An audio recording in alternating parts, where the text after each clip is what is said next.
देश चलाना है तो इकोनॉमी की जानकारी होनी चाहिए। कहता है classification of economy on the basis of control, यानी नियंत्रण के आधार पर अर्थव्यवस्था का वर्गीकरण कितने प्रकार से, तो 3 प्रकार से। तो पहला क्या, पूंजीवादी अर्थव्यवस्था। पहला क्या है जी, पूंजीवादी अर्थव्यवस्था। दूसरा क्या है, समाजवादी अर्थव्यवस्था। तीसरा क्या है, मिश्रित अर्थव्यवस्था। इसी का डिफिनेशन पूछ देता है ऑब्जेक्टिव में, याद रखिएगा तीनों क्या है। तो देखो, पूंजीवादी अर्थव्यवस्था वैसी अर्थव्यवस्था है जहां पर पूंजी की अधिकता होती है, अमीरों का पकड़ होता है इस अर्थव्यवस्था पर, ये पैसे वालों के लिए है, याद रखना है। समाजवादी अर्थव्यवस्था ये गरीब के लिए है, याद रखेंगे, और अमीरों को भी ध्यान रखा जाता है इसमें।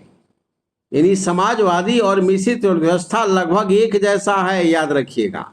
भारत की अर्थव्यवस्था कैसी, मिश्रित। भारतीय अर्थव्यवस्था कैसी, समाजवादी अर्थव्यवस्था।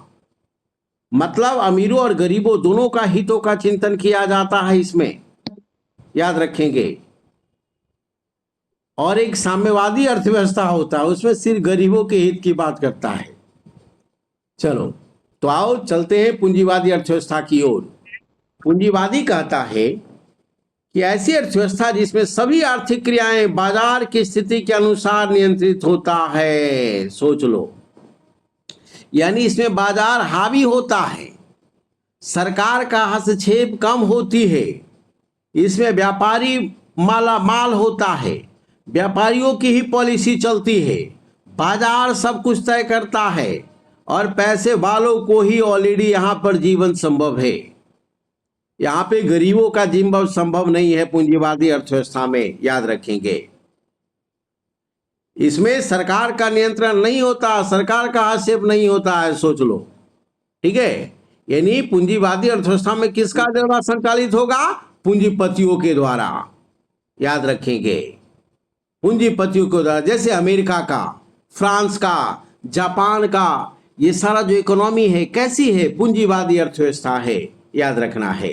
तो बताओ कि पूंजीवादी अर्थव्यवस्था में सरकार का हस्तक्षेप होता है जी? नहीं सर।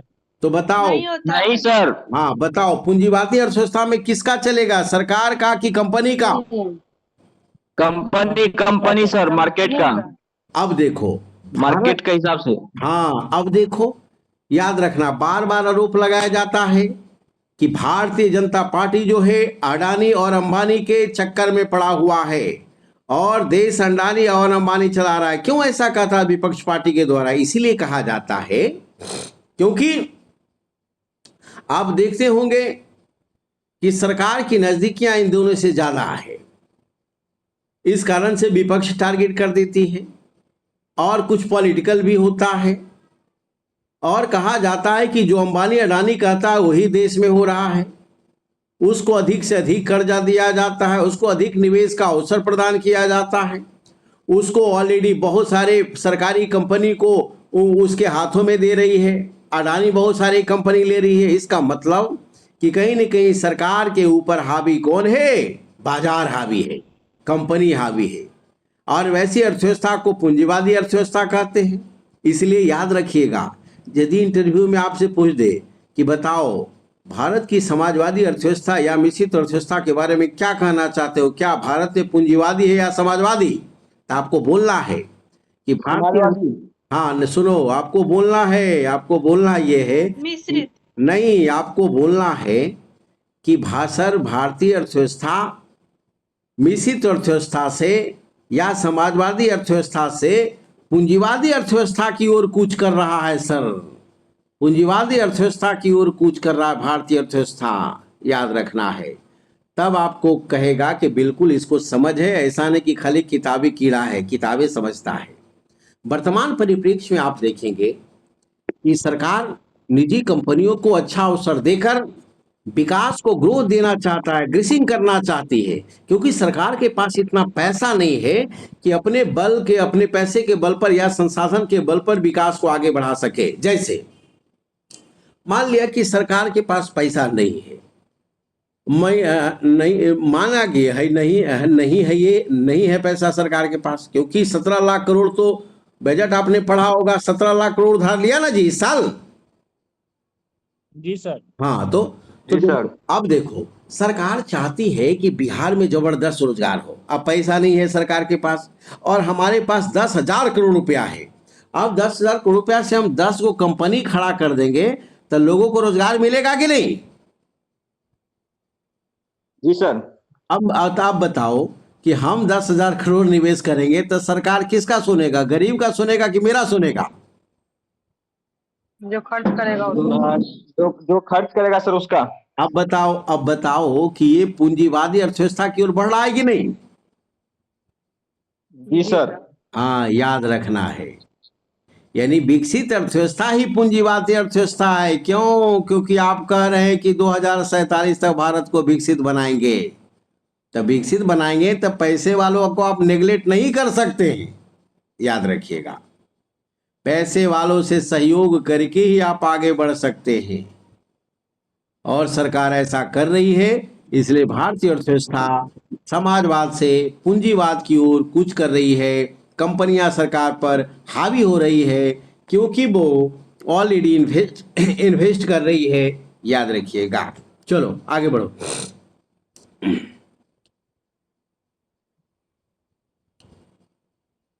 स्क्रॉल करो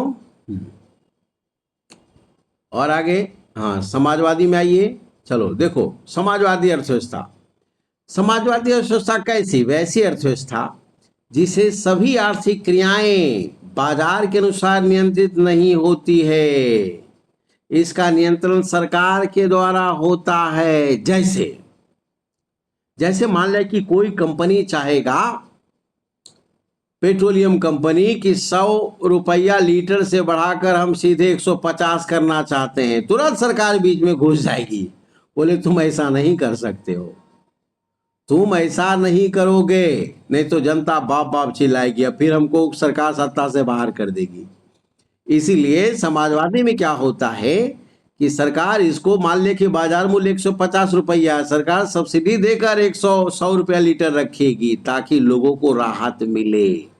तो यहाँ हस्तक्षेप सरकार किया कि नहीं? अरे किया ना जी। जी सर। हाँ, यही सरकार का पावर है, याद रखिएगा। और सरकार के प्रत्यक्ष नियंत्रण में कंपनियां होती है। पूरी तरह कंपनी मनमानी नहीं कर सकती है, याद रखिएगा। कंपनियां पूरी तरह मनमानी नहीं कर सकती है। इसलिए भारत में न तो समाजवादी अर्थव्यवस्था है न ही पूंजीवादी अर्थव्यवस्था है। दोनों के बीच की अभी कड़ी से भारत गुजर, यानी संक्रमण काल से भारत गुजर रहा है, याद रखिएगा। ठीक है, ना ही इसके यहाँ पर पूरी तरह सरकार की चलती है और न ही पूंजीपतियों की चलती है, बल्कि दोनों को मिलाकर सरकार चलती है और दोनों के समन्वय से सरकार चलती है, याद रखिएगा। तो ऑलरेडी कंपनियां सरकार के प्रत्यक्ष नियंत्रण में होती है समाजवादी अर्थव्यवस्था में, इसे ध्यान में रखना है। लेकिन भारत में पूरी तरह ऐसा नहीं है, सरकार को अब अपने नियंत्रण में ले रही है, याद रखिएगा कंपनियां। चलो अगला पॉइंट।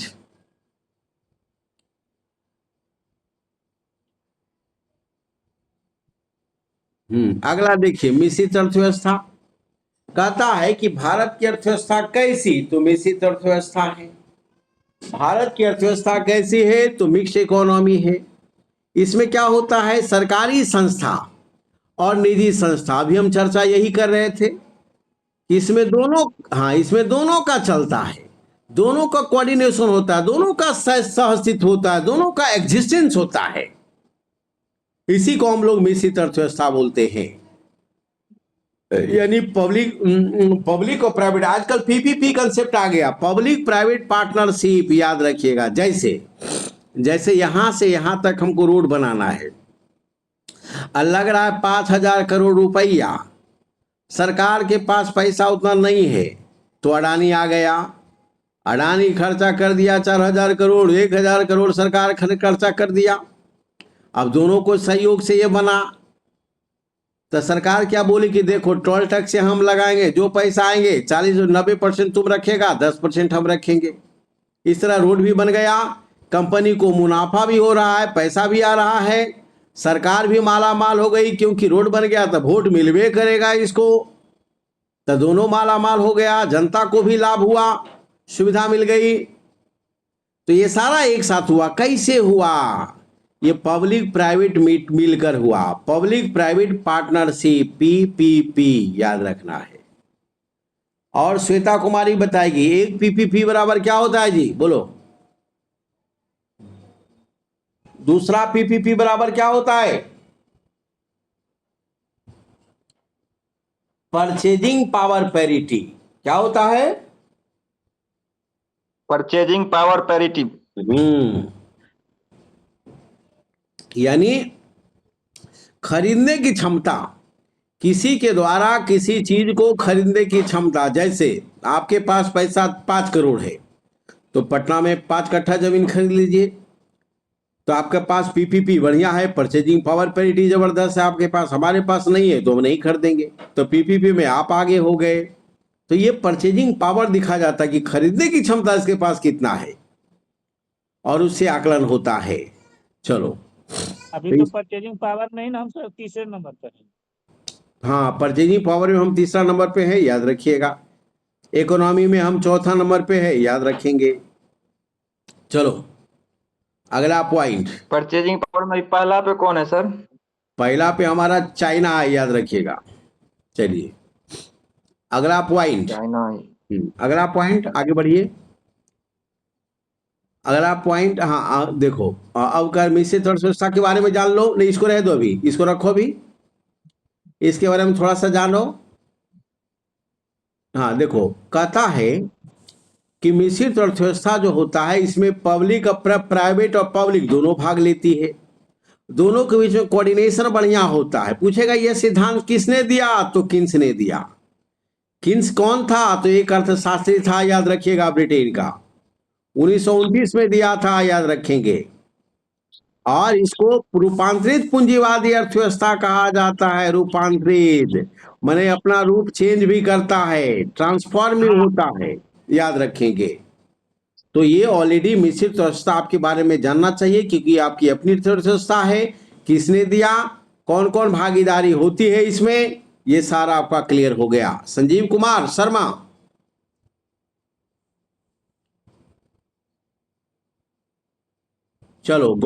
चलो डॉली कुमारी,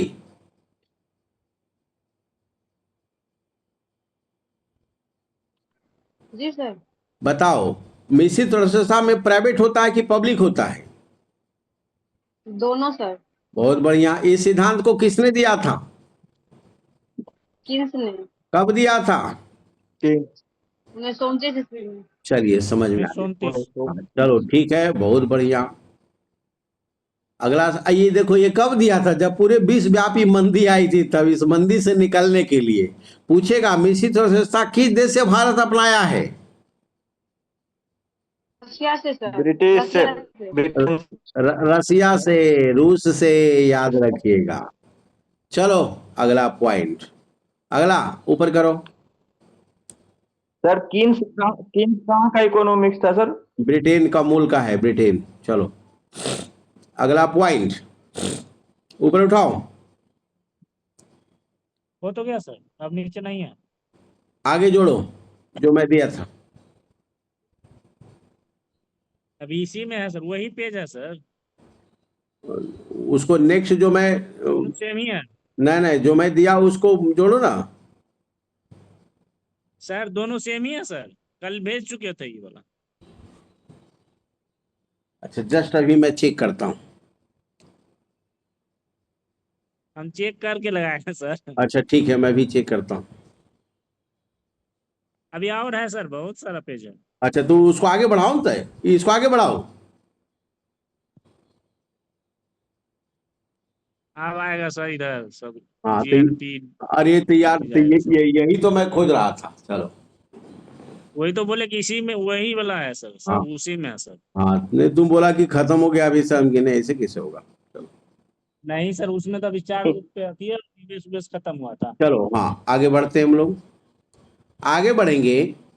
कहता है कि classification of economic on the basis of development. अभी तुम क्या पढ़ा था? Classification of economy on the basis of control पढ़ा था ना जी? जी सर। नियंत्रण के आधार पर पढ़ा था ये अर्थव्यवस्था का वर्गीकरण। अब तुम विकास के आधार पर अर्थव्यवस्था का वर्गीकरण पढ़ो। चलो, इसमें कहता है क्या, दो प्रकार का ये भी होता है। पहला होता है डेवलप इकोनॉमी और दूसरा होता है डेवलपिंग इकोनॉमी। तो भारत का इकोनॉमी कैसा है जी? डेवलपिंग। भारत का इकोनॉमी डेवलपिंग। और अमेरिका का इकोनॉमी कैसा? डेवलप। डेवलप है, याद रखेंगे। चलो, तो देखो, विकसित अर्थव्यवस्था वैसी अर्थव्यवस्था है, विकसित अर्थव्यवस्था वैसी अर्थव्यवस्था है जिसमें जो भी संसाधन होता है, नेचुरल रिसोर्स जो होते हैं या ह्यूमन रिसोर्स होता है, ऑलरेडी वो अधिकतर किस क्षेत्र में लगा होता है? टर्सरी सेक्टर में लगा होता है। किस सेक्टर में लगा होता है? टर्सरी सेक्टर में लगा होता है।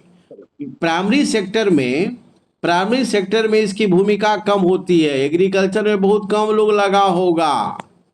डेवलप अर्थव्यवस्था में एग्रीकल्चर में बहुत कम लोग लगा होगा। अधिकतर कहाँ लगेगा? उद्योग में। अधिकतर कहाँ लगेगा? सेवा में, याद रखिएगा, है ना। ऊपर करो अमित कुमार। तो उद्योग और सेवा में लोगों की भागीदारी जबरदस्त बढ़ती है। किस अर्थव्यवस्था में? विकसित अर्थव्यवस्था, याद रखिएगा, ठीक है। चलो, तो इसमें ऑलरेडी इसमें हम देखते हैं अधिक लोग लगेगा इंडस्ट्री में, तो क्या होगा? प्राकृतिक संसाधन का दोहन जबरदस्त होगा, मानव संसाधन कुशल होगा, भौतिक संसाधन जबरदस्त हाई लेवल पर होगा, इंफ्रास्ट्रक्चर डेवलपमेंट जबरदस्त होगा। तो ये विकसित अर्थव्यवस्था की विशेषता है। और क्या क्या विशेषता है? आगे बढ़िए। हाँ, देखिए, अभी जो मैं बोला, क्या बोला? सबसे पहला ये अर्थव्यवस्था में विशेषता इसका ये है विकसित का, कि इसमें प्राथमिक क्षेत्र का योगदान कम होता है। यानी जीडीपी में मुश्किल से इसकी हिस्सेदारी ऑलरेडी 5% होता है। 5% होता है। हाँ, मात्र 2% लोग प्राइमरी सेक्टर में लगा होता है, जबकि भारत में कितना % लोग लगा हुआ है जी? 48% लगा हुआ है प्राइमरी सेक्टर में। देखो, अमेरिका में मात्र 2% लगा हुआ है। ये सब जो लगल ही फालतू लगल है, 48%, याद रखिएगा। ये हमारा 20% में भी काम चलेगा। 28% लोग फालतू लगा हुआ है यहाँ पर। अदृश्य बेरोजगारी है यहाँ पर, प्रच्छन्न बेरोजगारी है यहाँ पर, याद रखेंगे। इसका कोई सीमांत उत्पादकता इसका शून्य है। सीमांत उत्पादकता समझ लो, जैसे 10 कट्ठा जमीन, 10 बीघा जमीन है और इसमें 5 भाई लगा हुआ है। 5 भाई ऑलरेडी 50 मन चावल का उत्पादन करता है। इसमें 2 भाई को हटा दो, 2 भाई को हटा दो, फिर भी उत्पादन 50 मन हुआ। इसका मतलब ये दोनों फालतू लगा हुआ था। तो अधिकतर लोग प्राइमरी सेक्टर में फालतू लोग लगा हुआ है, याद रखिएगा। इसीलिए हमारा देश विकसित नहीं है, याद रखेंगे, क्योंकि अधिकतर से अधिकतर लोग एग्रीकल्चर में लगा हुआ है, ध्यान में रखना है। दूसरा, वैज्ञानिक प्रगति का उच्च स्तर, हाई लेवल साइंटिफिक प्रोग्रेस, यानी वहां पर जो भी होगा वैज्ञानिक तरीके से होगा, साइंटिफिक अप्रोच से होगा, याद रखिएगा। जबकि आपके यहाँ क्या होगा? बाबा लोग अगर आप लोगों को मिसगाइड कर देगा। एक से एक बाबा पैदा होगा, याद रखिएगा। अरे बाबा है तो गरीबी दूर क्यों नहीं होता है? अज्ञानता दूर क्यों नहीं होता है? भ्रम दूर क्यों नहीं होता है? इसका मतलब वैज्ञानिक डेवलपमेंट नहीं है। तो वैज्ञानिक विकास बहुत जरूरी है। विकसित देशों में इसी पर काम होता है, याद रखिएगा। सोच लो, सोचो रे लड़की और लड़का, सोचो ध्यान से। देखो, ये सन है, ये सूरज है, सोच लो। अब बताओ, ये पृथ्वी है। हम मात्र 15 लाख किलोमीटर गए, मात्र 15 लाख किलोमीटर गए हैं। अभी कोई बाबा हमको नहीं ले गया अभी तक। जबकि अमेरिका का वैज्ञानिक सीधे यहां तक चला गया। सोच लो, अमेरिका का वैज्ञानिक एक ऐसा वस्तु बनाया जो सूरज के 14 करोड़ 38 लाख किलोमीटर तक चला गया है। यानी मात्र 60 लाख किलोमीटर दूरी है। इस मिशन को क्या बोला जाता है, बोलो Amit Kumar? Probe sir, Parker solar probe. Probe. सोच लो, ये हमारा बाबा लोग एका को बना देता कि आसानी से सन को फिगर और स्टडी कर देते। ये बाबा हम लोग को खाली भरमाता तो है। सर आए? अनुराग ठाकुर बोला है कि सबसे पहले अंतरिक्ष पर जाने वाला यात्री हनुमान जी है। आगे बढ़ो। तो आज तो ये देखो, वो तो बड़का बाबा है, तो ये देखो ऑलरेडी, ये देखो हमारा ये वैज्ञानिक जो है तो जाने वाला है तो ऑलरेडी आप हनुमान जी के साथ श्रद्धावान होते ना। शुक्ला आया भारत में तो काहे आपको सर हाथों पर आप ले लिए, सर माथे पर आपने क्यों लिया, और आप क्यों गगनयान मिशन किए हुए हैं, और अभी आपने क्यों किया? 100 साल पहले आपने क्यों नहीं किया ये चीज? थियोलॉजी आप करते हैं। चलो, तो इस प्रकार से ऑलरेडी ये ध्यान में रखना है। अभी तक आप क्या कर रहे थे? अभी तक यही नहीं कर रहे थे कि क्या हमारा चेहरा कैसा होना चाहिए? चांद के टुकड़ा जैसा होना चाहिए, चांद जैसा सुंदर होना चाहिए। लेकिन चांद पर जाने के बाद जो वैज्ञानिक अभी अपरेटस भेजा है चंद्रयान 3, उसके बाद कोई कह रहा है कि हमारा चेहरा चांद जैसा होना चाहिए? कोई कहेगा? नहीं सर, नहीं सर। नहीं कहेगा, क्योंकि चांद में उबड़ खाबड़ जबरदस्त है। सर। सोच लो, तो याद रखिएगा, कोई नहीं कहेगा। गड्ढा हो जाएगा। तो वैज्ञानिक दृष्टिकोण बहुत ही जरूरी है। ये मन बड़ा दुष्ट है, कुछ भी सोच लेगा, बहका देगा, भ्रम में रखेगा। यहां पर इंटेलेक्चुअल अप्रोच, साइंटिफिक अप्रोच बहुत जरूरी है, और उसी के माध्यम से भी हम ऑलरेडी मन को स्वस्थ रख सकते हैं। याद रखिएगा, आध्यात्मिक हमारा पावर है, स्पिरिचुअल पावर है, नो डाउट। इस पावर को लोगों के कल्याण में बहुत कम लगाया गया है, याद रखिएगा। छला बहुत गया है, याद रखेंगे। स्पिरिचुअल पावर पर्सनल होता है, और हर व्यक्ति के अंदर इस पावर का ज्ञान होना चाहिए। उससे क्या होगा? खुश रहेगा, प्रसन्न रहेगा, ऊर्जावान रहेगा। लेकिन ये लोगों तक क्यों नहीं पहुंचाई गई? कुछ लोगों तक ही क्यों सिमट गया? इसको धंधा बना लिया, क्योंकि लोगों तक ले जाएंगे तो फिर हमारा दुकान कैसे चलेगा? ये गलत बात है। आध्यात्मिक ज्ञान, वैज्ञानिक ज्ञान का प्रसार प्रचार सबके निकट होना चाहिए था। तो इतिहास का कोई विद्यार्थी होगा तो यहाँ पर आए, और क्या बोला गया था कि ज्यादा बचोगे, ज्यादा वेद बाचोगे तो तुम्हारा जीभे काट लिया जाएगा। सोच लो, तो ये स्थिति है। ज्यादा तर्क करोगे तो तुम्हारा सर तोड़ दिया जाएगा, ये स्थिति था। यानी ज्ञान को छुपाया गया, ये बहुत गलत बात हुआ इतिहास में। चलो, वर्तमान में उसी का बदला लिया जा रहा है, याद रखिएगा। चलो, अगला पॉइंट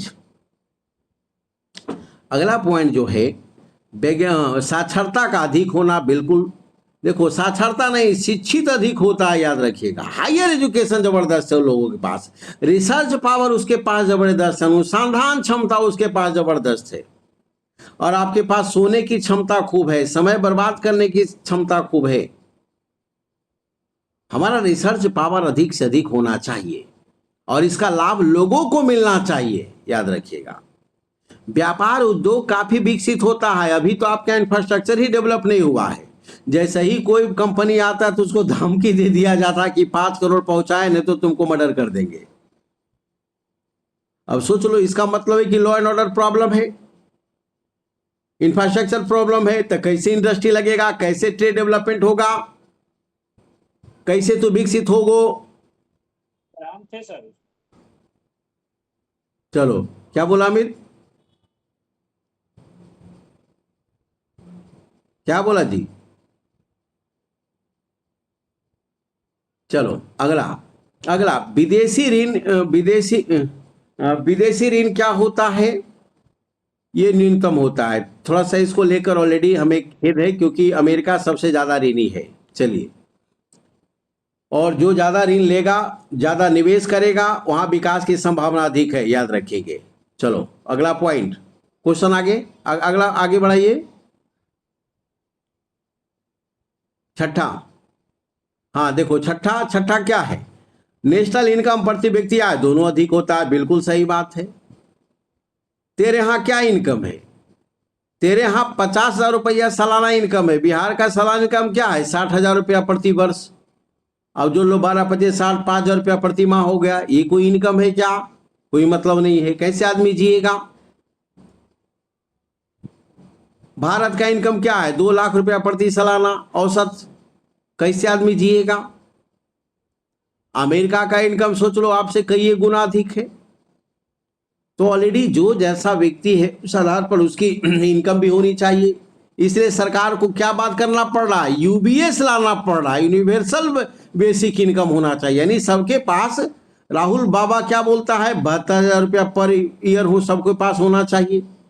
हम आएंगे तो देंगे 12 6 72 6,000 रुपया पर मंथ सबके पास होना चाहिए।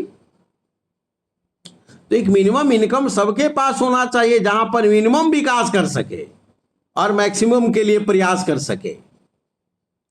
तो देश में इन सारी चीजों पर काम करने की आवश्यकता है, तभी आप विकसित कहलाएंगे। चलो अगला पॉइंट आगे ऊपर उठाओ,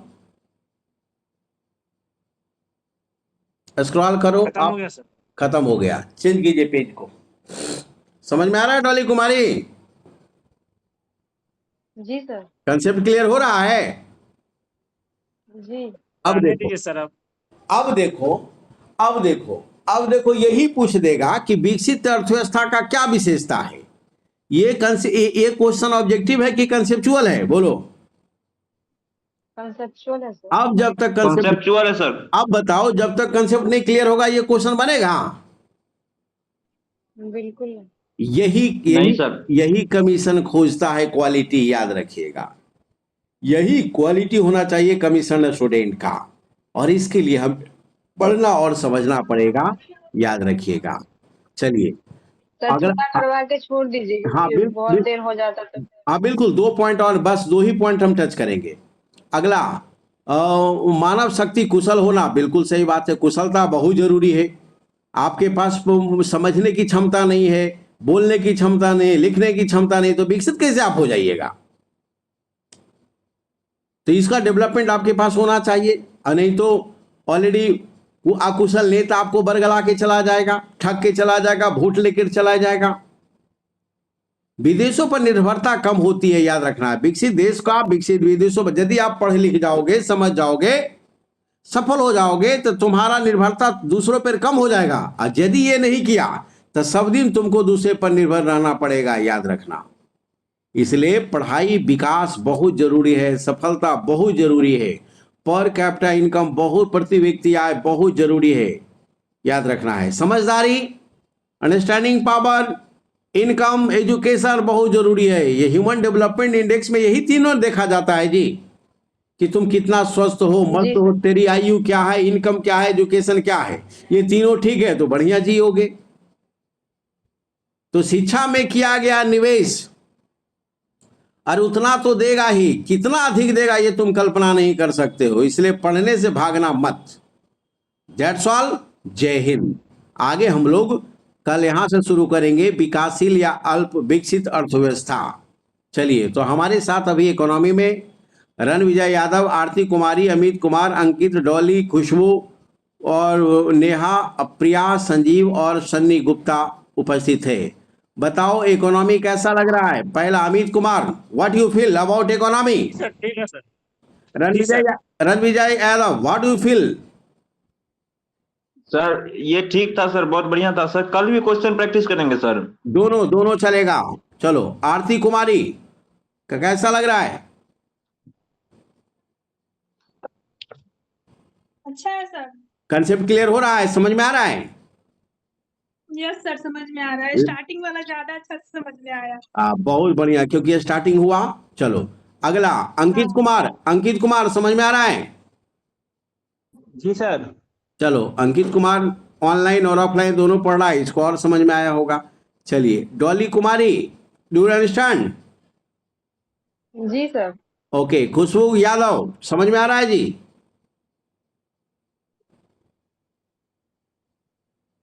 खुशबू यादव,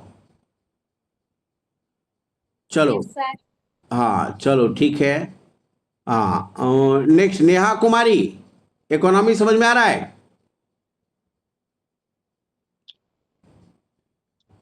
नेहा कुमारी, प्रिया कुमारी, जी सर, अच्छी समझ में आ रहा है। इकोनॉमी का कंसेप्ट क्लियर हो रहा है? Yes sir. चलो ठीक है, बहुत बढ़िया। Sanjeev Kumar, what you feel about economy? Sir बहुत अच्छा लग रहा है क्या अच्छा लग रहा है इसमें? सर, समझ में आ रहा है बहुत। क्या समझा तू अभी?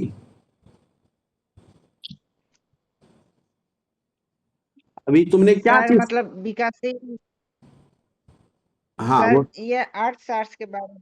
चलो ठीक है, बहुत बढ़िया। Sunny Gupta, what you feel about Indian economy after studies? Yes sir, अच्छा क्लास लगा। कंसेप्ट क्लियर है? Yes sir. चलो ठीक है। हाँ जय हिंद सर। हाँ Jai Hind, Thank that's you, all. That's all, Jai Hind, let it be now.